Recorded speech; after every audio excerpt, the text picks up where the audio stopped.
Sutra Trata yang menakjubkan. Bab 19. Jasa kebajikan dari Guru Dharma. Sinvasyang Sutra Tratai, episode 1718. Bagaikan cermin yang memantulkan bayangan, batin bebas dari noda dan kemelekatan.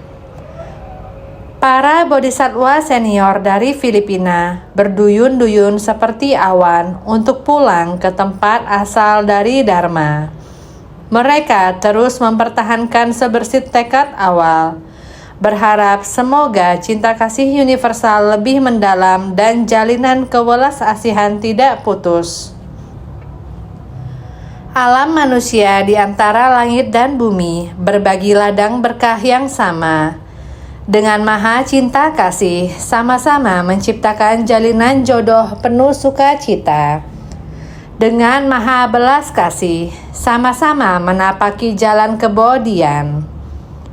Bukankah senang rasanya memiliki teman berkunjung dari jauh? Relawan dari Filipina dan Myanmar, kedua negara tersebut secara kebetulan datang di waktu yang sama. Kami mendengarkan mereka berbagi pandangan tentang pengalaman mereka melayani orang yang menderita. Mereka telah banyak membuat berkah dan kebajikan. Mendengarkan mereka, Master merasa tersentuh dan sangat bersyukur. Selama bertahun-tahun, Filipina memiliki bentuk geografis yang sama dengan Taiwan. Dengan setiap peringatan topan yang diberitakan, jika Taiwan sudah mulai mengeluarkan peringatan topan, Filipina juga harus memperhatikan dengan seksama. Bagaimana jika peringatan di Filipina? Taiwan juga harus memperhatikan dengan seksama. Ini dikarenakan jarak pulau tidak jauh satu dengan lain, cukup dekat. Untuk beberapa tahun, Filipina sering terjadi bencana alam seperti badai, banjir dan gempa bumi. Bencana ini sering muncul. Juga sangat terharu, bersyukur bahwa di Filipina ada sekelompok bodhisattva. Setiap kali relawan Seci mendengar berita, mereka bertanya, "Bagaimana sekarang? Kami semua aman, tidak perlu khawatir. Tetapi kami sedang bersiap. Ketika ada sesuatu tempat yang terkena banjir besar, angin kencang atau gempa bumi yang menyebabkan kerusakan, serta berbagai bencana lainnya, mereka akan berkata, 'Kami sudah mulai bersiap untuk melakukan survei bencana.' Setelah setiap survei bencana, mereka selalu berada di garis depan untuk menghibur hati para korban bencana. Kepedulian mereka seperti keluarga dari jauh yang datang kembali untuk melihat sanak saudara yang terkena bencana, begitu akrab seperti keluarga sendiri. Setiap kali saya melihat momen-momen itu di layar, dari lubuk hati saya merasa sangat kagum. Ya, inilah bodhisattva yang peduli pada makhluk hidup yang menderita. Bagi makhluk yang menderita, bodhisattva menunjukkan cinta yang seperti keluarga dekat. Merawat mereka dengan penuh kasih sayang. Ini sangat mengagumkan. Begitulah selama bertahun-tahun di Filipina. Bodhisattva senior yang datang dari Filipina. Pada tahun 2019 juga semua orang berduyun-duyun seperti awan untuk pulang ke tempat asal dari Dharma. Sehingga ketika mereka semua kembali, ketika melihat mereka, saya memberikan pujian. 25 tahun telah berlalu. Dalam waktu 25 tahun ini, juga demikian. Mereka terus mempertahankan sebersih tekad awal.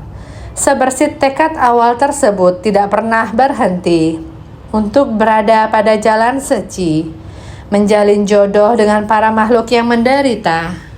Sungguh tidaklah mudah. Oleh karena itu, mereka berharap semoga cinta kasih universal lebih mendalam. Jalinan jodoh cinta kasih ini tidak terputus.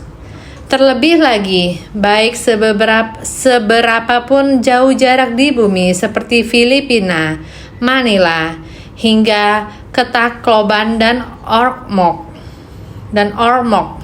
sangatlah jauh. Perlu menempuh jarak yang jauh. Akan tetapi, mereka tidak takut akan jarak yang jauh. Tidak takut bersusah payah naik kapal atau naik pesawat. Mereka tidak pernah berhenti mengunjungi tempat tersebut. Sejak bencana besar, tautan Haiyan terjadi terus memugar, mendampingi. Jika dibandingkan sebelum kena bencana, sekarang lebih sejahtera. Sehingga kota tersebut melakukan pemugaran ulang. Adalah dengan adanya sekumpulan bodhisatwa ini yang tidak tega, yang memiliki uang telah pindah. Bagaimana dengan yang tidak memiliki uang? Tidak tega.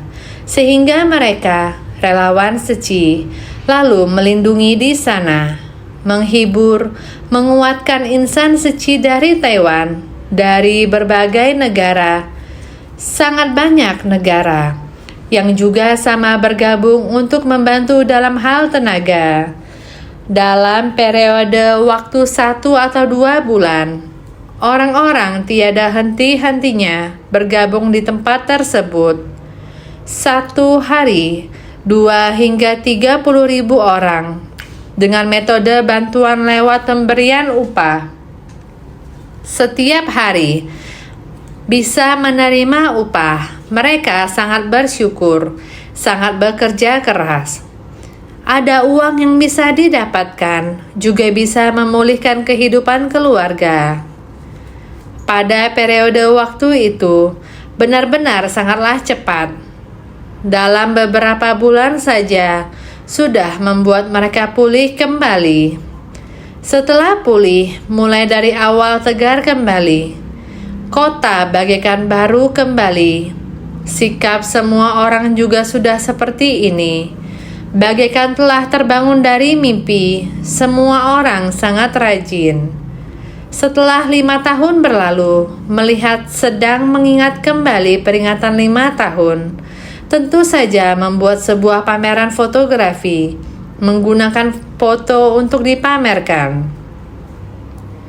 Jangan lupa pada tahun itu, 5 tahun lalu, foto tersebut lembar demi lembar.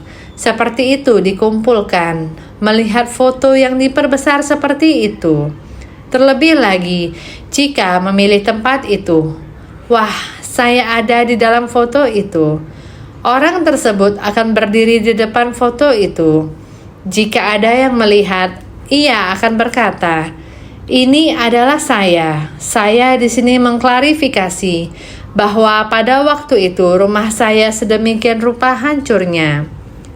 Pada saat itu, para insan Seci mengarahkanku bagaimana menolongku. Saat ini, seperti inilah bentuk balasanku. Terima kasih banyak kepada para insan Seci. Orang-orang yang berada di dalam potret akan muncul keluar untuk mengutarakan, menyaksikan realita sungguhlah mengharukan. Inilah yang disebut bukti sejarah. Lihatlah, bodhisatwa hanya perlu memiliki tekad. Setelah membangkitkan tekad, sebersih niat pikiran bersedia untuk bergabung. Topan Haiyan di Tacloban, Filipina dan Ormoc. Insan Seci kembali melakukannya demi mereka, sampai pada ekonomi mereka bangkit kembali. Ini merupakan suatu hal yang sangat-sangat luar biasa. Walaupun agama mereka berbeda dari kita, namun memiliki keyakinan yang sama. Mereka adalah umat Katolik, tapi mereka sangat menghormati agama Buddha. Setiap tahun pada acara permandian Rupang Buddha, mereka merayakan acara permandian Rupang Buddha dan Hari Seci dengan sangat agung. Mereka mengunjungi dan bersujud di tempat suci. Melihat mereka bersujud di tempat suci itu, image yang terlihat di kamera tampak sangat jauh dan tiada batas. tidak terlihat ujungnya, semuanya putih. Wei Song mengatakan kepada saya, itu terjadi tahun ini, 2019. Semua orang sangat-sangat tulus. Semua orang mengenakan pakaian putih. Di Filipina, warna putih melambangkan kebahagiaan, kemurnian, dan kegembiraan. Oleh karena itu, setiap orang bersujud di tempat suci dengan sangat hormat. Dengan hati yang penuh hormat, bersujud di tempat suci. Semua orang sangat rapi. Ada satu hal istimewa lagi yang sangat mengharukan, yaitu seekor sapi. Sapi ini juga bisa bersujud di tempat suci.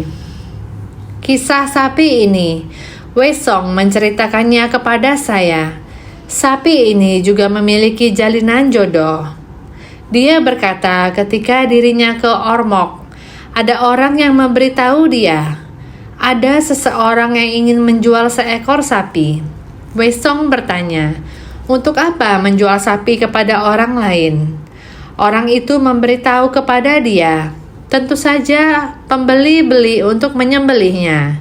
Wei Song tidak tega. Dia berkata, jika begitu, biar saya yang membeli sapi ini. Dia mengeluarkan uang untuk membeli sapi ini. Tetapi apa yang harus dilakukan dengan sapi yang dibeli ini? Dia sendiri tidak tahu harus menempatkan sapi itu di mana. Bagaimana memberi makan dan membesarkannya? Siapa yang akan merawat sapi? Saat itu ada seorang yang bernama Virgilio. Virgilio ini, dia sangat baik hati. Tinggal di Rusun Ormoc kami, Rusun Cinta Kasih. Dia lalu mengatakan kepadanya, kamu jangan khawatir, saya yang pelihara. Virgilio ini sangat bersungguh hati. Dia menjual satu bidang ladangnya. Sudah dijual, sudah menjadi milik orang lain. Dia lalu meminjam kepadanya. Sapi saya bolehkah di tengah ladang ini? Membiarkannya melepas sapi merumput? Orang yang berniat membeli darinya juga merasa, baiklah, hanya seekor sapi. Demikian biarkan dia di sini. Semuanya di Ormoc juga sangat bersyukur ke insan suci. Baiklah, di sanalah. Virgilio setiap hari menemani sapi ini. Lalu dengan sapi ini pelan-pelan berkata, pelan-pelan mengajarinya bernamaskara. Gerakan namaskara ini adalah saat 4 kaki, kedua kaki di depan berlutut, benar-benar mengajarinya. Setelah memahami bisa namaskara, demikian juga mengikuti orang bernamaskara. Di tubuhnya masih mengangkat 2 tandan pisang. 2 tandan pisang ini juga sangat berat, diikat di kedua sisi, menggunakan tali untuk membawanya di punggung. Dengan 1 tandan di setiap sisi tubuh, pisang yang begitu panjang juga bisa dengan orang sama-sama ziarah dan memberi penghormatan.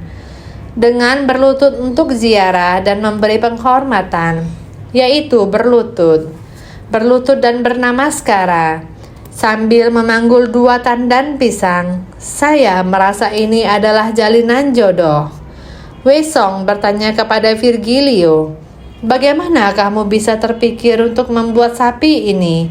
Diajari hingga dia mengerti untuk berziarah dan memberi penghormatan.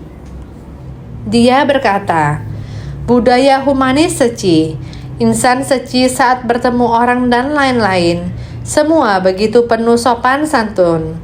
Setiap tahun di hari suci, harus dengan hati penuh rasa syukur. Tanpa suci, kami juga tidak punya desa ini untuk ditinggali.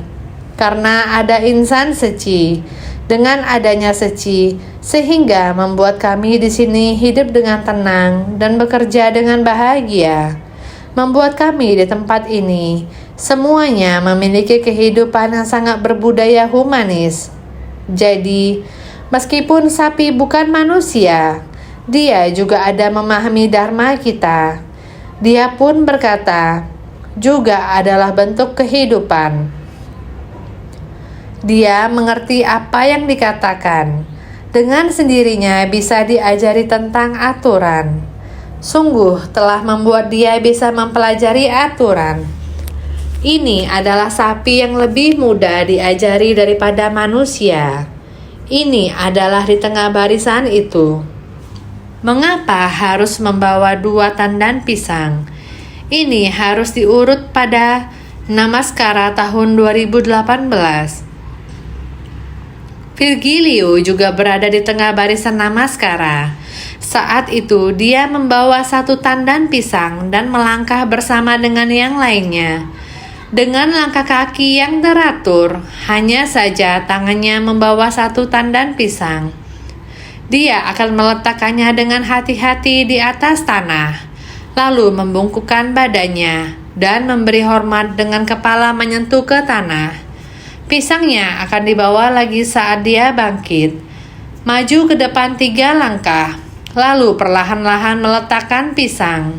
Demikianlah 3 langkah 1 sujud. Setelah saya melihat adegan tersebut, saya berkata pada Afredili. Saat telekonferensi, saya berkata, "Untuk apa orang itu membawa pisang? Begitu berat. Mengapa Namaskara perlu membawa pisang itu?" Jawab Alfredo, "Master, bukan hanya dia yang membawa pisang. Orang lain membawa bunga, membawa buah. Dengan tulus mereka bernamaskara sampai ke tempat tujuan untuk memberi persembahan, untuk mempersembahkan kepada Master." Saya berkata, "Saya bisa melihatnya, tetapi saya tidak bisa memakannya." Dia, Alfredo, ternyata mengolah pisang tersebut dengan memanggang, sehingga menjadi keripik pisang. Katanya, "Master mengatakan tidak bisa memakannya. Saya sudah membawanya untuk Master. Inilah pisang tersebut. Memang benar rasa hormat." Tahun lalu adalah Virgilio. Tahun ini Virgilio mampu mengajar sapi ini bernamaskara bersamanya dan juga mengalungkan 2 tandan pisang. Ini sangat membuat orang terharu. Manusia sulit diajari, akan tetapi sapi mudah diajari. Sampai sejauh mana sapi ini dapat diajari, maka kita tahu bahwa semua makhluk adalah setara. Kita manusia sangat bodoh dan keras kepala, sulit untuk diajari. Tabiat buruk sulit untuk dirubah. Sapi, rasa syukur dan balas budi terhadap majikan, yaitu penurut. Ini yang patut dikagumi oleh semua makhluk. Ini sangat mengharukan. Mereka mempertahankan sebersih tekad awal, berharap semoga cinta kasih universal lebih mendalam dan jalinan kewelas asihan tidak putus. Alam manusia di antara langit dan bumi berbagi ladang berkah yang sama. Banyak orang di tempat tersebut dimulai dari tertimpa bencana. Banyak orang yang terjun untuk menolong mereka. Saat ini melihat kembali, ini merupakan pelatihan diri. Lihatlah setiap butir benih, seluruhnya menjadi ladang berkah. Orang-orang di tempat tersebut, setiap orang berterima kasih kepada insan suci, meskipun berbeda agama, mengelilingi Buddha, melafalkan nama Buddha, mendengarkan Dharma sangat tulus. Maka alam manusia di antara langit dan bumi berbagi ladang berkah yang sama. Dengan maha cinta kasih, sama-sama menciptakan jalinan jodoh penuh sukacita. Dan juga dengan maha belas kasih, sama-sama menapaki jalan kebodian. Bukan hanya manusia yang memiliki sifat tersadarkan, bahkan seekor sapi pun memunculkan sifat tersadarkannya. Bersama-sama berjalan di jalan Bodhisattva Agung ini. Jalan Bodhisattva Agung, manusia dan sapi bersama-sama dapat menapaki jalan Bodhisattva ini, disesuaikan dengan kelompok makhluk. Ini artinya Bodhisattva berjalan masuk ke dalam kerumunan para makhluk, membimbing para makhluk, sangat bersyukur, terharu. Mari selanjutnya kita bersungguh hati mendengar dengan jelas. Dikarenakan ada menegakkan sutra teratai, makanya memperoleh akar pikiran yang murni. Dikarenakan akar pikiran murni, ketika melihat dan mendengarkan syair atau kalimat dalam sutra, memahami sepenuhnya akan makna menakjubkan yang tak terhingga. Pada naskah sutra sebelumnya, yang ditekankan adalah akar pikiran yang murni. Kita mesti tekun melatih diri dan melenyapkan seluruh kerisauan kita.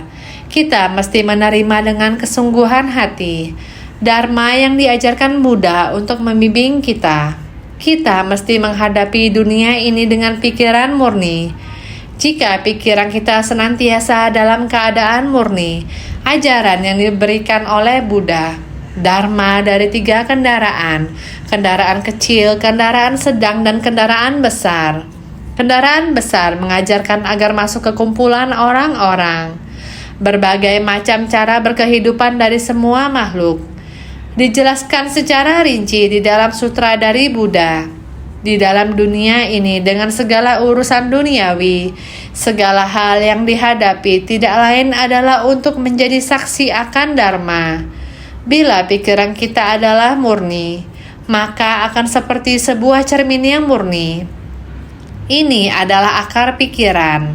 Bila dikatakan di tempat mana terjadi bencana dan relawan suci telah pergi ke sana untuk mensurvei keadaan, di dalam hati dan pikiran kita, dengan mudah kita bisa memunculkan pemandangan dari bencana tersebut. Kita bisa membayangkan bagaimana para relawan suci begitu rapih dalam seragam biru putih mereka akan berjalan masuk ke dalam wilayah bencana, bertemu dengan berbagai manusia yang berbeda. Pemandangan seperti ini yang muncul di pikiran. Bila pikiran kita murni, tiada kerisauan dan tiada pikiran bercabang. Kondisi keadaan seperti ini, gambaran ketika para bodhisattva masuk ke tengah orang banyak, segera akan muncul dari cermin batin kita. Ini adalah akar pikiran murni. Dikarenakan akar pikiran murni, ketika melihat dan mendengarkan syair atau kalimat dalam sutra, ini tidak perlu terlalu panjang. Selama Anda membaca bagian ini, Anda akan jelas apa arti bagian naskah ini. Ternyata jalan bodhisattva yang kita tapaki adalah sangat jelas. Itu membekas dalam pikiran kita. Jadi, memahami sepenuhnya akan makna menakjubkan yang tak terhingga. Seseorang mungkin menjelaskan dalam beberapa kata, bagaimana kita mensurvei bencana, bagaimana bodhisattva menyelamatkan para makhluk. Melalui gambar-gambar ini, kita akan segera memahami sepenuhnya. Kembali pada makna menakjubkan yang tak terhingga. Ini seperti bagaimana relawan suci di Filipina menunjukkan apa yang telah mereka pelajari dari Dharma dalam bentuk drama. Mereka memainkan drama perjalanan melalui 6 alam dalam mimpi. Mereka menunjukkan kondisi alam-alam ini dalam bentuk drama dengan prinsip yang sama. Setelah kita mendengar, itu berdampak pada mereka dan mereka membuatnya dalam bentuk drama. Bukankah ini terjadi di Mozambik juga? Master Wuta, mereka juga mementaskan drama ini dengan baik. Ini berdampak pada mereka. Ketika mereka mendengarkan syair ini, dalam bagian sutra singkat ini akan membuat kita memahami bagaimana prinsip-prinsip yang mendalam. Ternyata hal-hal duniawi kita bisa memahaminya. Sekarang mari kita lihat naskah sutranya. Pada 3000 maharibu dunia, para makhluk dalam 6 alam kelahiran dan proses pemikiran mereka, aktivitas batin mereka dan pembicaraan tanpa guna dalam batin mereka, semuanya diketahui olehnya. Sutra Teratai Bab 19, Jasa Kebajikan dari Guru Dharma.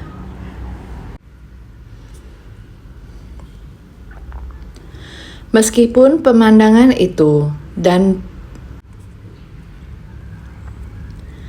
ini semuanya sudah pernah kita bahas, semua pola hidup kita, semuanya dijelaskan dengan cukup jelas dalam naskah sutra ini. Kita semua sudah jelas. Selanjutnya adalah sekalipun belum memperoleh kebijaksanaan tanpa celah, namun akar pikirannya telah murni seperti ini. Sutra Teratai bab 19. Jasa kebajikan dari Guru Dharma. Meskipun pemandangan itu pada para praktisi ini, urusan duniawi seperti ini telah diserapnya. Meski dengan kalimat pendek juga dapat memahami banyak hal. Meskipun kita belum mendapatkan tanpa celah, masih belum mendapatkan kebijaksanaan tanpa celah. Namun akar pikirannya telah murni seperti ini. Para praktisi masih belum mencapai tahap segala kerisauan dilenyapkan. Tanpa celah adalah segala kerisauan telah dimurnikan. Murni sampai seperti sebuah cermin. Meskipun kita masih belum sampai tahap ini, kebijaksanaan itu masih belum mencapai 3 kebijaksanaan. Meskipun kita masih belum mencapai tahap ini, kebijaksanaan itu masih belum mencapai 3 kebijaksanaan, masih belum tercapai. Jadi, kita sudah bisa mengetahui secara kasar bahwa walaupun cerminnya sudah berkabut dan sedikit dibersihkan, namun tetap saja kurang bersih. Tapi samar-samar masih bisa melihat penampakannya, namun masih belum terlalu terang. Di dalamnya kira-kira kita sudah mengetahuinya. Prinsip kebenaran yang sama dinamakan murni. Pada praktisi ini masih dalam praktik pelatihan. Kondisi yang bisa diketahui adalah demikian. Jadi, sekalipun adalah makhluk awam dan belum memperoleh kebijaksanaan tanpa celah, terbebaskan dan sejati dengan akar pikiran yang murni. Dengan sendirinya seperti ini, bagaikan cermin yang memantulkan bayangan, bagaimana mungkin batin ada noda dan kemelekatan. Hal yang sama seperti cermin yang memantulkan bayangan.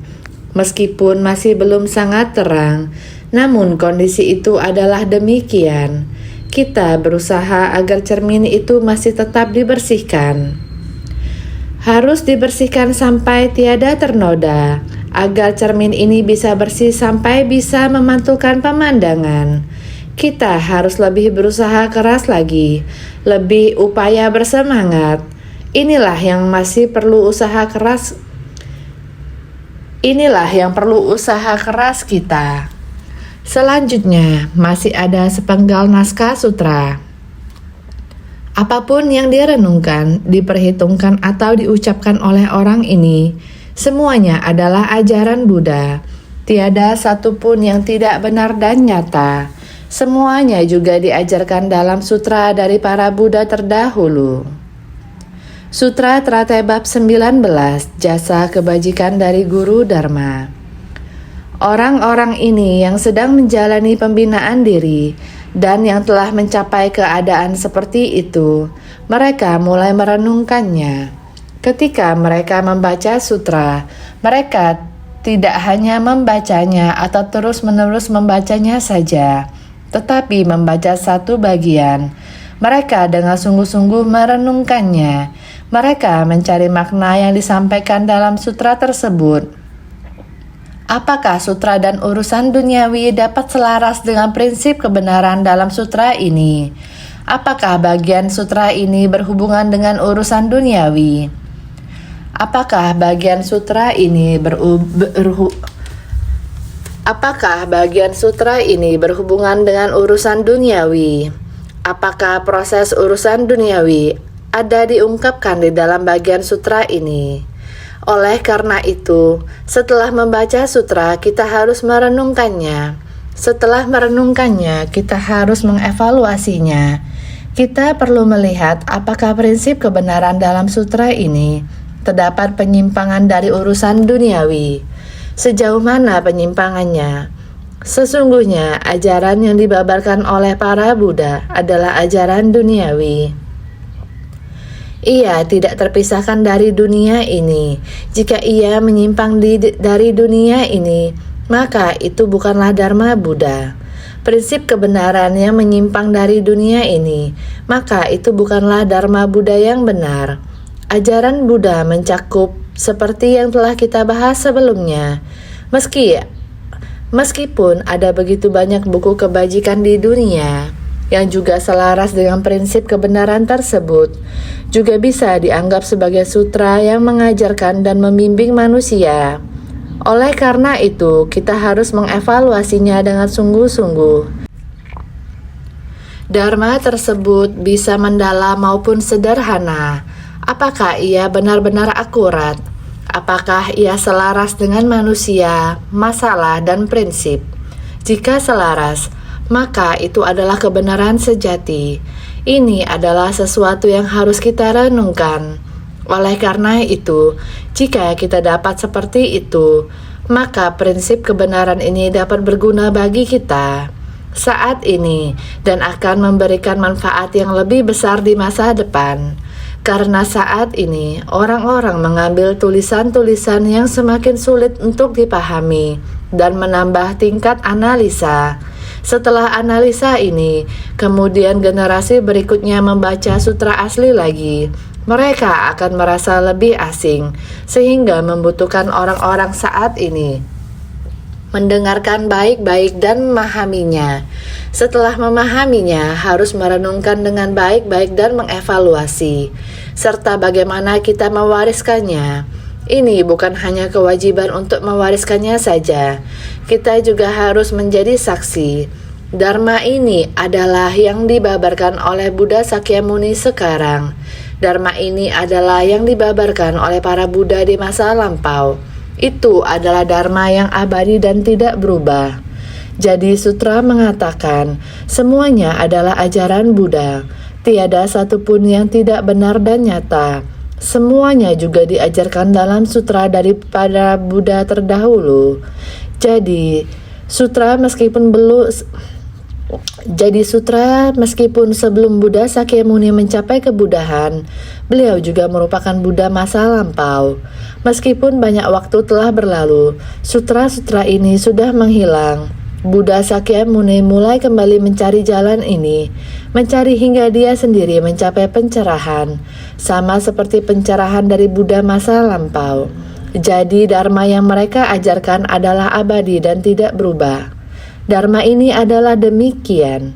Jadi, merujuk pada apapun yang direnungkan, diperhitungkan, atau dijelaskan oleh orang yang menegakkan sutra ini, semua yang direnungkan dan diperhitungkan oleh orang, semuanya adalah yang dikatakan oleh Buddha masa lampau.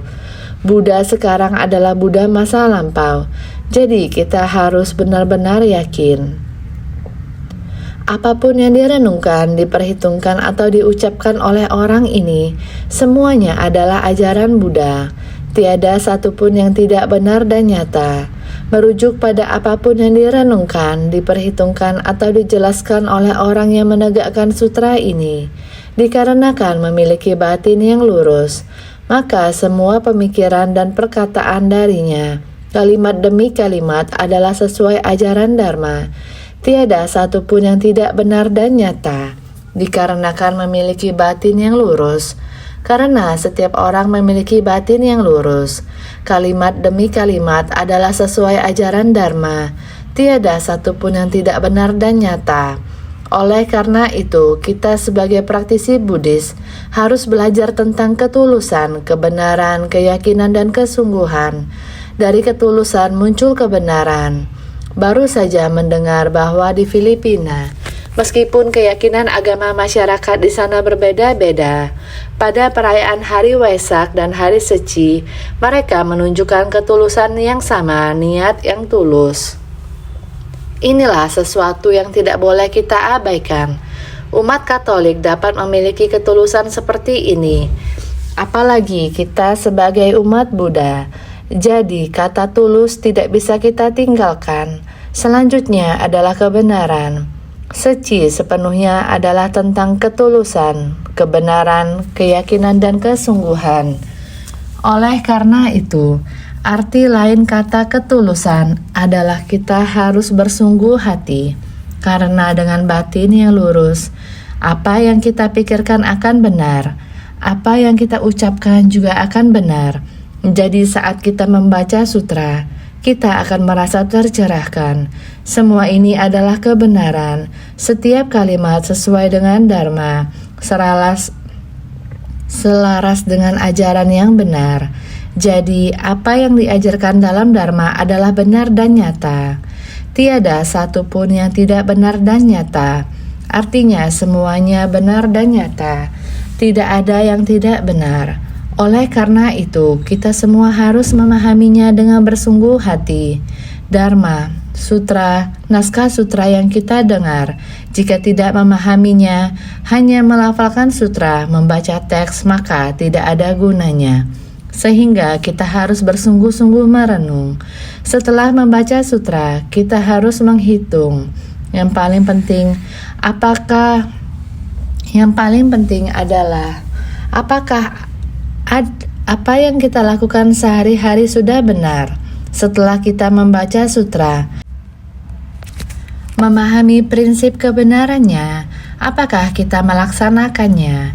Inilah yang diri kita harus hitung. Seumur hidup kita mendengar begitu banyak dharma. Pintu batin kita pun telah terbuka. Buddha mengarahkan jalan untuk kita, yakni kita harus mulai berjalan di jalan bodhisattva. Apakah sudah berinteraksi dengan para makhluk yang menderita tersebut? Apakah kita benar-benar menggunakan batin bodhisattva ini di kehidupan kita sehari-hari kita? Inilah kita menggunakan batin kita untuk mengukurnya. Setelah kita membaca sutra, apakah kita ada mempraktekkannya? Berikutnya yakni semuanya juga diajarkan dalam sutra dari para Buddha terdahulu. Keinginan dalam batinnya juga seperti kata-kata benar dan nyata yang diajarkan dalam sutra dari para Buddha terdahulu. Sekarang Buddha Sakyamuni mengatakan demikian kepada kita, dan kita menerima Dharma Buddha Sakyamuni. Sekarang kita mempraktikkan dalam tindakan nyata dan telah melakukannya. Kita harus memahami Dharma yang diajarkan oleh Buddha Sakyamuni dengan Buddha masa lampau adalah sama. Jadi, keinginan dalam batinnya juga seperti kata-kata benar dan nyata yang diajarkan dalam sutra para Buddha terdahulu. Keinginan dalam batin Buddha, kita juga sudah menyadari keinginan dalam batin Buddha terdahulu. Ada satu jalan di depan kita, jalan di masa lalu, adalah telah ditunjukkan kepada kita oleh pemimpin kita saat ini, dan jalan ini juga telah dibuka oleh Buddha di masa lampau. Jadi, kita menapaki jalan ini adalah harus langsung menuju kondisi Buddha. Sekarang kita menapaki jalan bodhisattva yang kita pelajari dan mempraktekkan jalan bodhisattva. Ini yang disampaikan dalam sutra Buddha. Kata-kata benar dan nyata. Kata-kata ini adalah benar dan nyata hanya untuk membuat semua orang bisa lebih jelas. Kita perlu melalui penjelasan per kalimat menunjukkan bagaimana orang yang sekarang dapat melakukan ini dan berbagi kesan pada semua orang. Dalam prosa di atas disebutkan bahwa dengan menegakkan makna dalam sutra teratai ini, makanya memperoleh akar pikiran yang murni. Dikarenakan memiliki akar pikiran yang murni, makanya dengan mendengarkan sedikit kata dan kalimat saja, dapat memahami sepenuhnya akan makna yang tak terhingga. Dikarenakan mampu memahami makna dari Dharma, ketika membabarkan satu kalimat atau satu syair selama selang waktu tertentu, semuanya sesuai dengan makna sejatinya, tidak lepas dari Dharma, dari realitas sejati ini. Dalam prosa di atas disebutkan bahwa dengan menegakkan makna dalam sutra teratai ini, makanya memperoleh akar pikiran yang murni, karena kita harus terus berjalan berdasarkan sutra teratai, sehingga kita tidak menyimpang. Batin kita sehati sejalan, kita pasti sehati dan sejalan, tidak tergoyahkan oleh kerisauan yang lain, sehingga dikarenakan memiliki akar pikiran yang murni, makanya dengan mendengarkan sedikit kata dan kalimat saja, dapat memahami sepenuhnya akan makna yang tak terhingga. Kita juga harus yakin sangat jelas, berharap semua orang bisa jelas memahami, sehingga dikarenakan mampu memahami makna dari Dharma, ketika membabarkan satu kalimat atau satu syair selama selang waktu tertentu, tidak peduli waktu yang dilalui berapa lama atau singkat. Semuanya sesuai dengan makna sejatinya, tidak lepas daripada Dharma, dari realitas sejati ini. Kata-kata ini telah membuat orang jelas ditulis.